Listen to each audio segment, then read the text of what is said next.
మీరు వింటున్నారు global voice వార్తలు. బహుళార్ధసాధక ప్రాజెక్టుకు 70 వసంతాలు. ప్రపంచ పర్యాటక కేంద్రమైన నాగార్జున సాగర్ ప్రాజెక్టు డిసెంబర్ 10న 70 వసంతంలోకి అడిగింది. ఆనాటి ప్రధానమంత్రి జవహర్లాల్ నెహ్రూ సాగర్ పైలాన్ కాలనీలో పునాది వేసి జాతికి అంకితం చేశాడు. ఆనాడు నెహ్రూ తన మాటల్లో నాగార్జున సాగర్ను ఆధునిక దేవాలయంగా కొని ఆడారు. ఆనాటి రోజును పురస్కరించుకొని నాగార్జున సాగర్ శంకుస్థాపన చేసిన పిల్లర్ వద్ద స్థానిక ఇంజనీర్లు, పుర ప్రముఖులు పాల్గొని ఆ రోజు యొక్క ప్రాముఖ్యతను కొనియాడారు.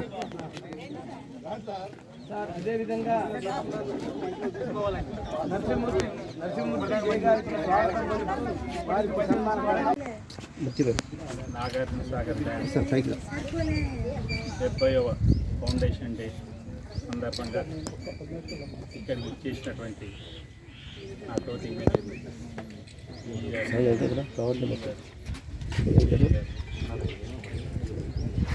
ఎస్పీఎఫ్ సిబ్బంది ఆర్ఐ గారు, ఎస్ఐ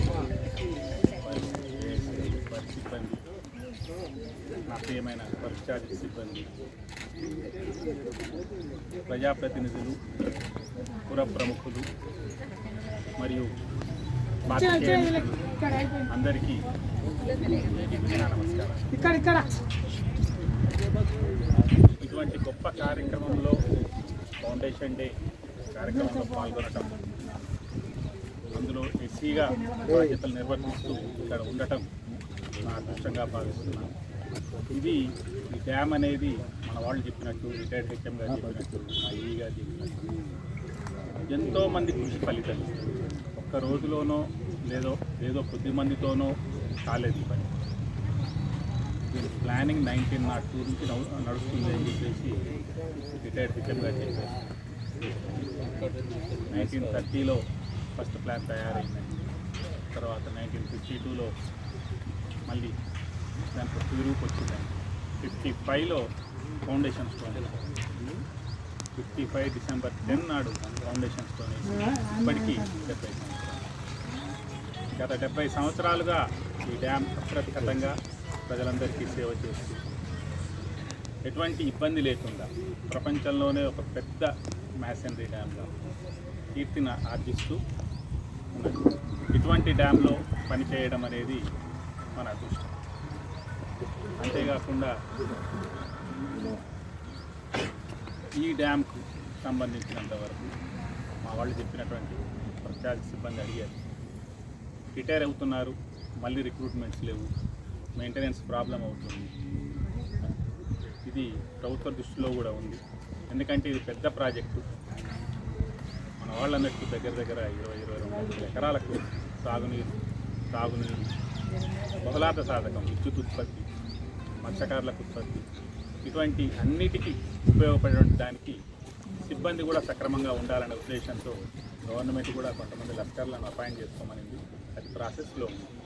ప్రత్యేక సిబ్బంది అన్నందుకు అది కూడా మేము మా వంతు ప్రయత్నం చేస్తాం. అట్లాగే మన ఎస్పీఎఫ్ సిబ్బంది కూడా వాటి ప్రాబ్లమ్స్ కొన్ని ఉన్నాయి, అది ఈరోజు మీటింగ్లో సాల్వ్ చేస్తాం. ఎటువంటి ఇబ్బంది లేకుండా ఉన్న వనరులతో మనం ఈ ప్రాజెక్టుకు ఎటువంటి ప్రాబ్లం జరగకుండా ఉండేది చూస్తూ, ఎటువంటి ఇబ్బంది ఉన్నా సహిస్తూ అందరం కలిసి ఈ ప్రాజెక్టును డెవలప్మెంట్ సైడ్ తీసుకుపోదాం. దానికి మీ వంతు సహకారాన్ని నేను ఆశిస్తున్నాను. నా వంతు సహకారం ప్రభుత్వం తరఫున ఎటువంటి ఇబ్బంది లేకుండా చూసే బాధ్యత నాకు. సో ఈ కార్యక్రమానికి ఇచ్చేసినటువంటి పెద్దలందరికీ మరొక్క మారు ధన్యవాదాలు చెబుతూ, ఇదే ప్రోత్సాహం, ఇదే ఉత్సాహంతో డిపార్ట్మెంట్ వారికి కూడా సహకారం అందించాలని కోరుకుంటూ Ramulu, retired primary school head master, pylon colony, Nagarjuna Sagar.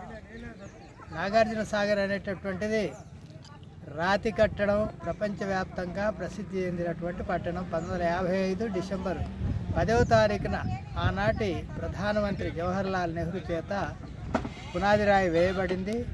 ఆ పునాది రాయిని పైలాన్ కాలనీ అంటాం. ఆ కాలనీలోనే మా నివాసము, మా తల్లిదండ్రులు ఇక్కడ రావటము, నా చదువు, నా విద్యాభ్యాసం, తర్వాత ఉద్యోగం కూడా ఈ పరిసరాల్లో 36 ఏళ్ళు చేసి రిటైర్ కావడం జరిగింది. నిజంగా ఎంతో ఈ సందర్భంగా నేను 69 సంవత్సరాలు పూర్తి చేసుకొని 70వ సంవత్సరంలో అడుగుపెట్టినటువంటి శుభ సందర్భంలో ఈ డ్యామ్ అధికారులు కూడా ఇక్కడికి వచ్చి ఆ సందర్భాన్ని గుర్తు చేసుకుంటూ సమావేశాన్ని నిర్వహించడం అనేటటువంటి చాలా శుభతరుణంగా భావిస్తున్నాం.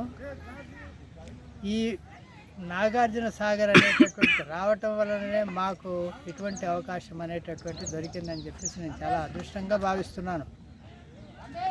ఈ సాగర్కి ఎంత గొప్ప పేరుందంటే నాగార్జున సాగర్, నాగార్జునుడు విశ్వవిద్యాలయాన్ని స్థాపించి విద్యాభ్యాసం అనేటటువంటిది బౌద్ధ మతం తరఫున ఏర్పాటు చేసి విశ్వవిద్యాలయం యొక్క అవశేషాలు కూడా ఆంధ్ర ప్రాంతంలో ఉన్నాయి. అంత ఉనికిని కలిగి ఉన్నటువంటి తర్వాత నందికొండ ఏలేశ్వరం దగ్గర ఉండేటటువంటి నందికొండ గ్రామం ఏదైతే ఉందో ఆ పేరును కూడా కలిగి ఉంది. మా నాన్న వాళ్ళు ఇదే చెప్పేవాళ్ళు, నందికొండ ప్రాజెక్ట్ అని అనేవాళ్ళు. తర్వాత ఇక్ష్వాకుల కాలంలో విజయపురి అనేటటువంటిది రాజధాని పట్టణం కూడా విలసిల్లినటువంటి ప్రాంతం ఇది. అంత ప్రాధాన్యత కలిగినటువంటిది. తాగునీరు, సాగునీరు, విద్యుత్తు, తర్వాత రవాణా, ఇన్ని రకాలుగా సౌకర్యాలు కలిగి బహుళార్థక సాధక ప్రాజెక్టు అనేటటువంటి పేరుతోటి చరిత్ర ప్రసిద్ధికి ఎక్కినటువంటి ప్రాంతంలో ఉండటం అనేటటువంటిది అదృష్టంగా భావిస్తూ ఇక్కడ ఉండటం అనేటటువంటి ఈ సందర్భంలో నేను ఇక్కడ ఉండటం అనేటటువంటిది అదృష్టంగా భావిస్తూ మా తల్లిదండ్రులు చేసినటువంటి పుణ్యం వల్లే మాకు ఈ ఫలితం అనేటటువంటి కలిగిందని భావిస్తూ ఈ సందర్భంగా అందరికీ కూడా శుభాకాంక్షలు తెలియజేస్తూ ముగిస్తున్నాను. Thank you.